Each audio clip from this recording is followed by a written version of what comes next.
কোরবানির ঈদ চলে গেছে বেশ কিছুদিন হলো। তো আমার এখনও কোরবানির ভুঁড়ি খাওয়া হয় নাই। তো আমার হাজব্যান্ড প্রতিদিনই বলে আমাকে ভুঁড়ি রান্না করে দেওয়ার জন্য, কিন্তু আমি এটা ওটা রান্না করি, ভুঁড়ি একদমই রান্না করা হয় না। তো আজকে ভাবলাম যে জামাইয়ের পছন্দের রান্নাটা করেই ফেলি।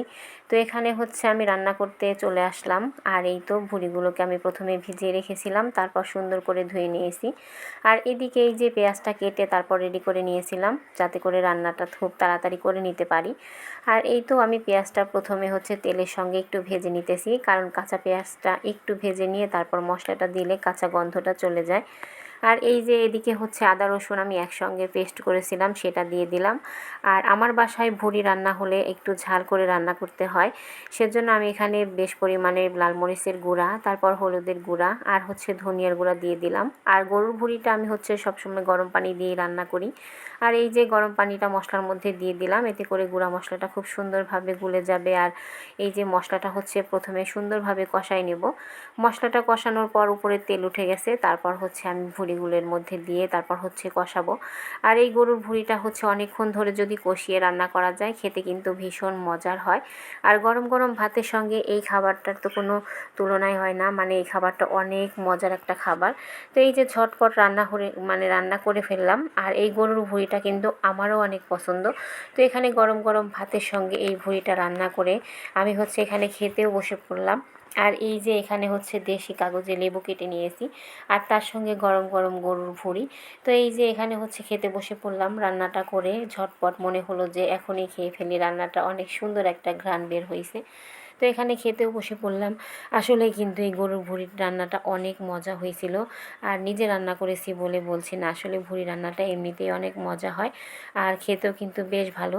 যারা পছন্দ করে তাদের কাছে তো এই খাবারটা অনেক ভালো লাগে। আর এই গরুর ভুঁড়িটা কিন্তু ভাত দিয়ে অনেক মজা লাগে, রুটি দিয়েও খেতে বা পরোটা দিয়েও খেতেও কিন্তু ভালো লাগে, তবে ভাতের সঙ্গে বেশি ভালো লাগে। আর রান্না শেষ হতে না হতেই ঝটপট করে আমিও খেতে বসে পড়লাম। আর এই তো এখানে বসে বসে খাচ্ছিলাম আর ভাবতেছিলাম এত সুন্দর করে এই ভুঁড়িটা আমি কিভাবে রান্না করলাম।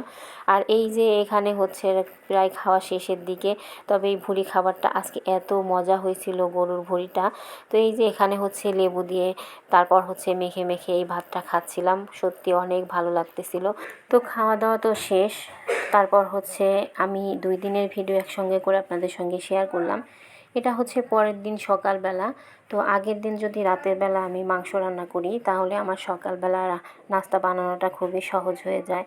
তো রাতের বেলা ঘুমাতে ঘুমাতে চিন্তা করতেছিলাম যে সকালবেলা ঘুম থেকে উঠে আমি কী রান্না করব।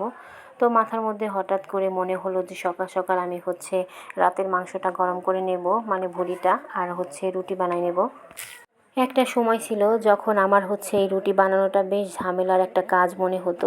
আসলে সময়ের সাথে সাথে মানুষ হচ্ছে পরিবর্তনশীল, মানুষের জীবনে সবটা কিছুই হচ্ছে পরিবর্তন হয়। আর এই যে সময়ের সাথে সাথে এখন আমি রুটি বানানোও শিখে গেছি। তো আলহামদুলিল্লাহ, যতটুকু পারি নিজের কাজ নিজেই করতে পারি। তো কারোর সাহায্য ছাড়াই হচ্ছে আমি যেভাবে পারি সেটাই হচ্ছে করে নিই। আর এই যে আমি হচ্ছে সকাল সকালই ঘুম থেকে উঠে হচ্ছে রান্নাঘরে চলে এসেছিলাম সকালের নাস্তা বানানোর জন্য। কারণ আমরা মেয়েরা হচ্ছে সকালবেলা আমাদের এই নাস্তা বানানো দিয়ে কিন্তু দিনটা শুরু হয়। আর এই যে সকালটা কাটে আমাদের এইভাবে ব্যস্ততার সাথে। সকালের নাস্তা বানানো কিন্তু খুব একটা প্যারার কাজ। ঘুম থেকে উঠেই হচ্ছে রান্নাঘরে চলে আসতে হয় সবার জন্য, নাস্তা বানানোর জন্য। কে কী খাবে সেটা হচ্ছে তৈরি করতে হয় আমাদের মেয়েদেরকেই কিন্তু। আর এই যে আটাটা মাখা যদি সুন্দর হয়, তাহলে রুটিগুলো বেলা কিন্তু অনেক সহজ হয়ে যায়, খুবই তাড়াতাড়ি রুটিগুলো বেলে নেওয়া যায়। আর এই তো আমি হচ্ছে এখানে এক এক করে রুটিগুলোকে বেলতেছিলাম। তো আমি আগে হচ্ছে যখন প্রথম প্রথম রুটি বানাইতাম, তখন হচ্ছে আমার রুটি আঁকাবাঁকা মানচিত্রের মতো হয়ে যেত, কিন্তু এখন কিন্তু ঠিক হয়ে গেছে। তো যেভাবে পারি আমার কাছে কিন্তু বেশ ভালো লাগে, কেউ কোনো কমপ্লেন বা কোনো কিছু করে না, অভিযোগ নাই যে এইটা কেন এমন হলো। আর এই যে এখানে হচ্ছে আমি রুটিগুলোকে সেঁকে নিতেছিলাম। আর আজকে রুটিগুলো এত সুন্দর সাদা হয়েছিল, একদমই মানে পুড়ে যায় নাই। তাওয়াটা আমি কম আঁচে দিয়ে হচ্ছে রুটিটা সবসময় সেঁকি, এতে করে রুটিটা কিন্তু অনেক সুন্দর হয়। আর এই তো আমি হচ্ছে রুটিগুলোকে বানায় নিতেছিলাম আর ভাবতেছিলাম এই রুটিটা কিভাবে গোল করতে হয় সেটা একটা সময় চিন্তা করতাম, আর এখন আমি গোল করে রুটি বানাই ফেলতে পারি। তো এই যে রুটি কিন্তু কথা বলতে বলতে একটা সেঁকা হয়েও গেছে। তো আর একটা আমি এদিকে বেলেও নিয়েছিলাম। আর এই তো সকাল সকাল হচ্ছে গরম গরম রুটি নাস্তা করতে কিন্তু বেশি ভালো লাগে। আর এই তো এখানে হচ্ছে আমি এক এক করে রুটিটা সেঁকে নিতেছি। আর এই যে গরম গরম রুটির সঙ্গে ভুড়ি দিয়ে খেতে কিন্তু অনেক মজার লাগে, গরুর ভুড়ি। তো যেহেতু রাতের বেলা গরুর ভুড়ি রান্না করেছিলাম, তো সেটা থেকে গিয়েছে অনেকটাই, সেটা আমি গরম করেছি। আর এখন যেহেতু আমের সিজন, তো আমি হচ্ছে আমও কেটে নিয়েছিলাম, আর এটা হচ্ছে আমার নাস্তা। তো সবার খাওয়া হয়ে গেছে।